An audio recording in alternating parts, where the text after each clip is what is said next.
Today on Path of Grace.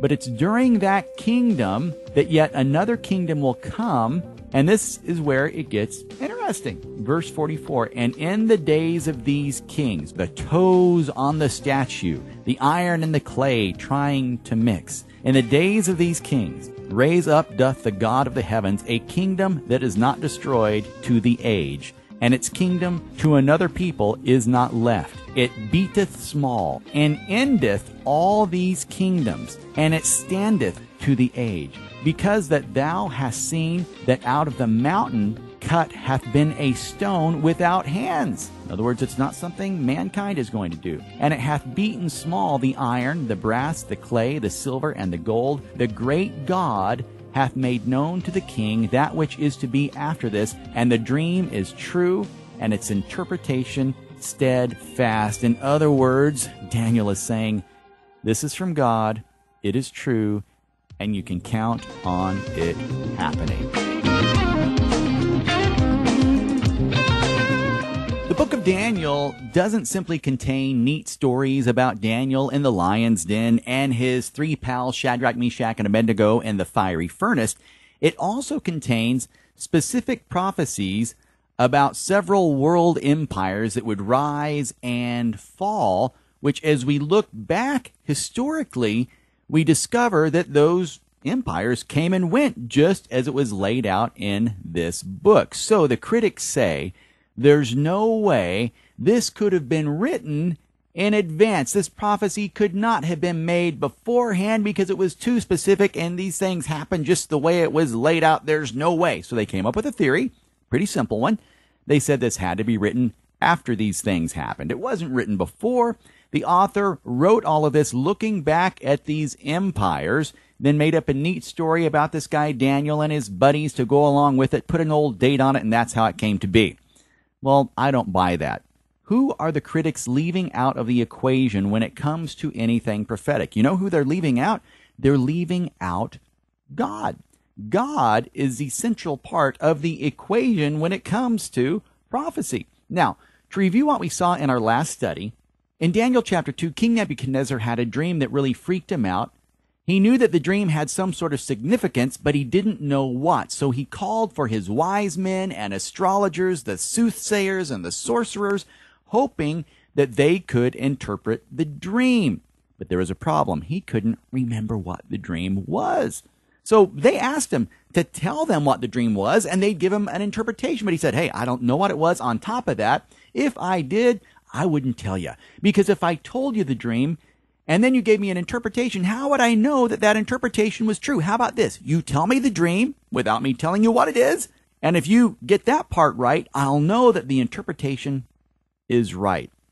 And these guys responded by saying, there's no way. No man can do this. You need to tell us the dream, and then we can tell you the interpretation. Now, King Neb got a little bit upset, to say the least, and he ordered that all of the astrologers, soothsayers, and wise men be put to death. Uh-oh. Now, that put Daniel and his friends at risk as well, because although they were Jews, remember, they had been taken captive. They were being held in Babylon. These young men who were the brightest of the bright, they were being immersed in the culture, the teaching, the philosophy, to be raised up as advisors for the king. Now, God is going to use this particular circumstance to kind of propel them forward into those positions like a rocket. Now, when they heard that the king had given the order for these men to be put to death, Daniel and his friends got together and they cried out to God for mercy. They prayed. They asked God to give them the dream and its interpretation, and God gave it to Daniel, and that's where we take up our study today.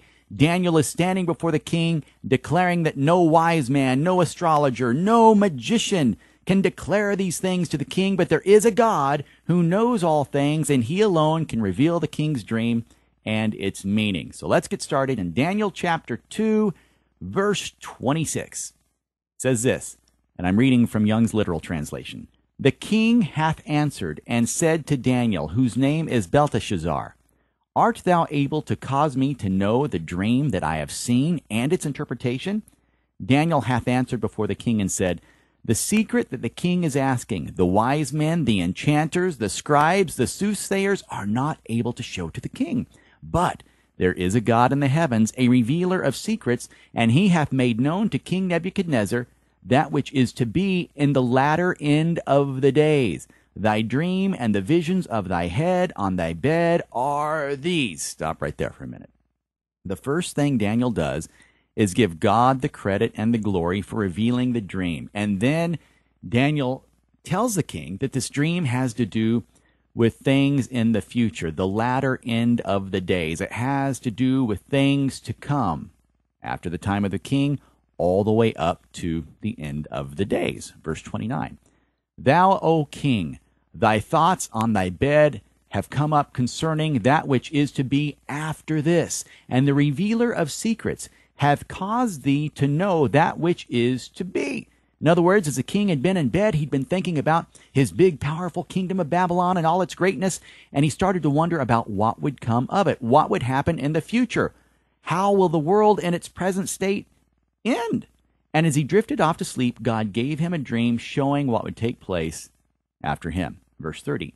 As to me, not for any wisdom that is in me above any living hath this secret been revealed to me, but for the intent that the interpretation to the king they make known, and the thoughts of thy heart thou dost know. He's saying it's not because I'm anything special that God has revealed this to me. It's just because God has decided to do it. And here's the dream, verse 31. Thou, O king, wast looking, and lo, a certain great image. The image is mighty, and its brightness excellent.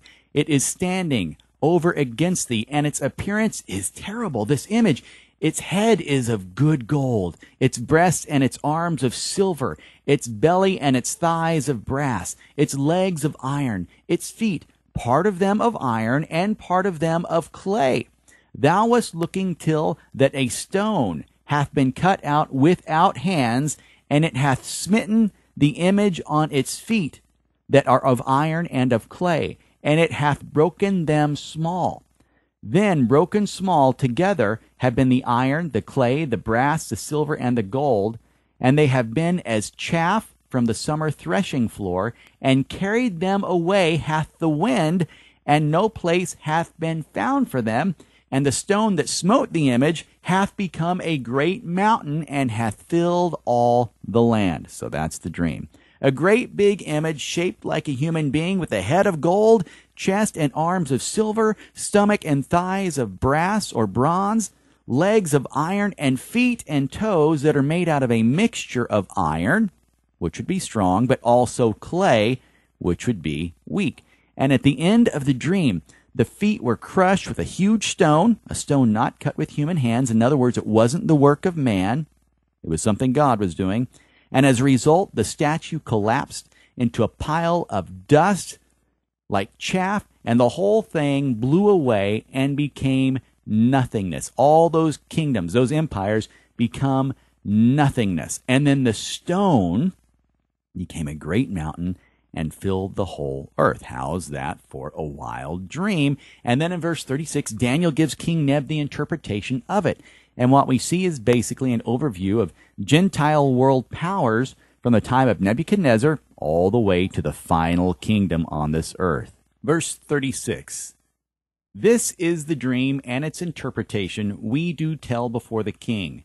Thou, O king, art a king of kings, for the God of the heavens a kingdom, strength, and might, and glory hath given to thee.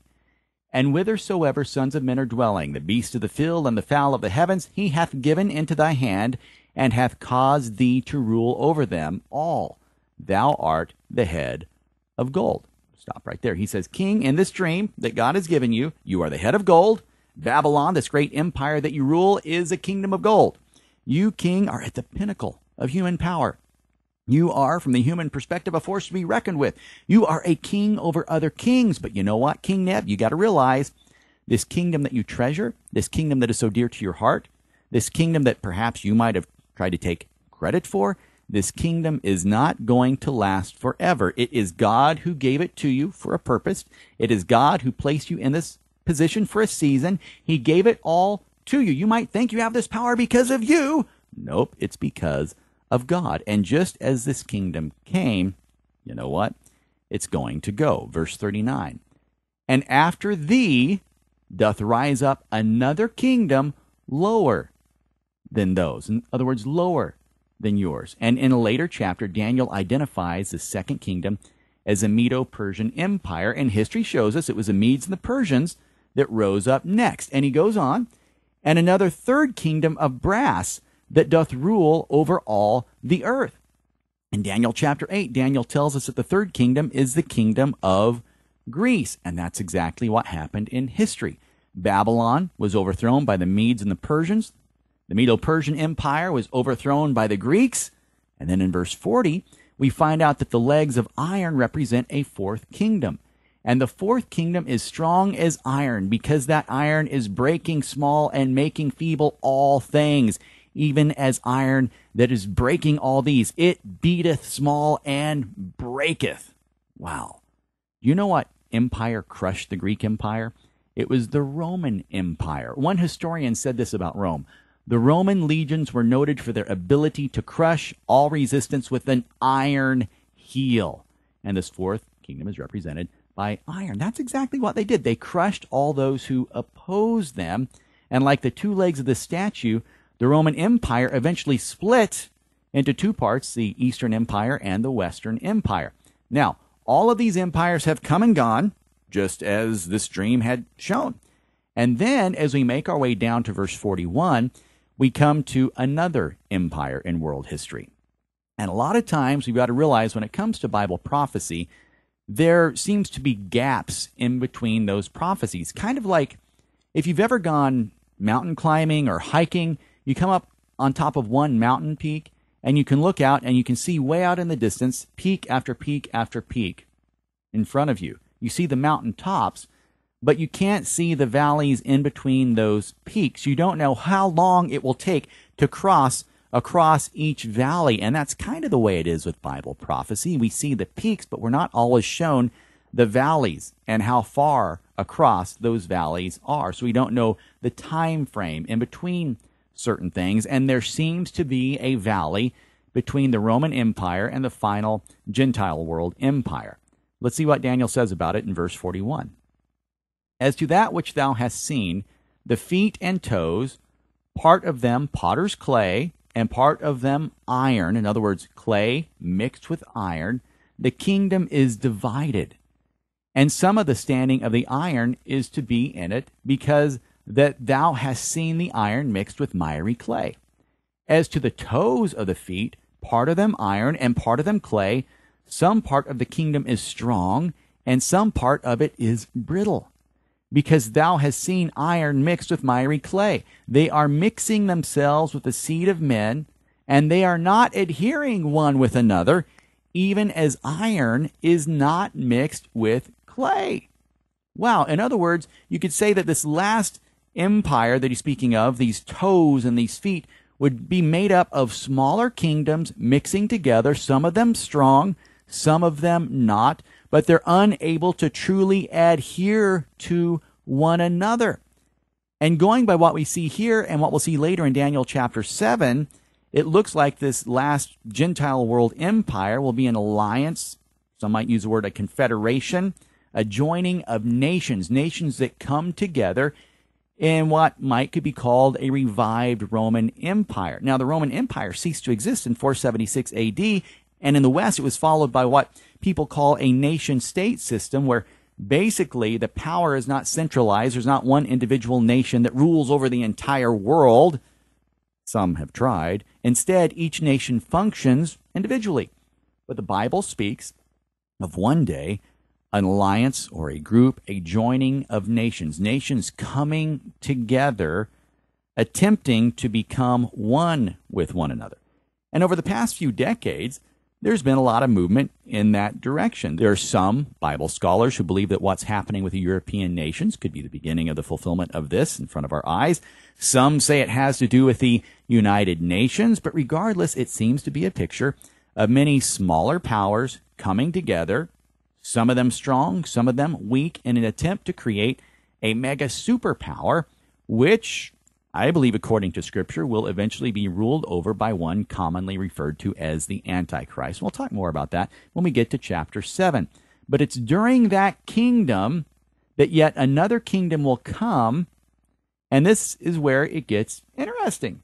Verse 44, and in the days of these kings, the toes on the statue, the iron and the clay trying to mix, in the days of these kings, raise up doth the God of the heavens a kingdom that is not destroyed to the age, and its kingdom to another people is not left.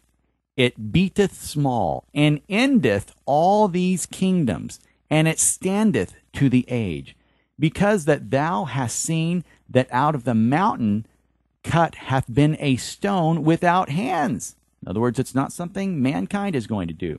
And it hath beaten small the iron, the brass, the clay, the silver, and the gold.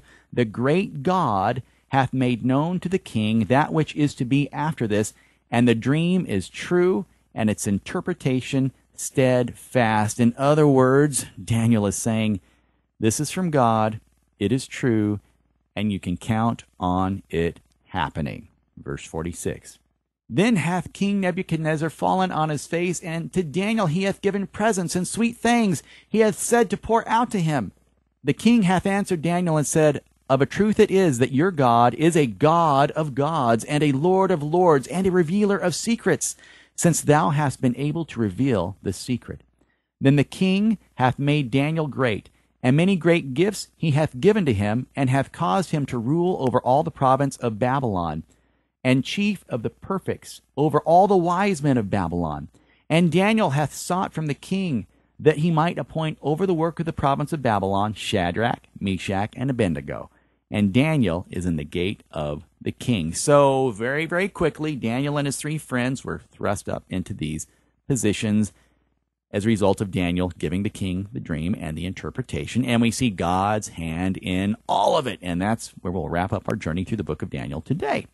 My name is James Flanders. Thank you so much for listening. And thank you as well for your prayers and encouraging words. And for the dozen or so people who have been graciously supporting the ministry this month, your help is deeply appreciated and very much needed. If you've never helped out at all, please pray about it. Even $5 a month would help put more food on the table for my family. Be blessed, my friend. Be blessed.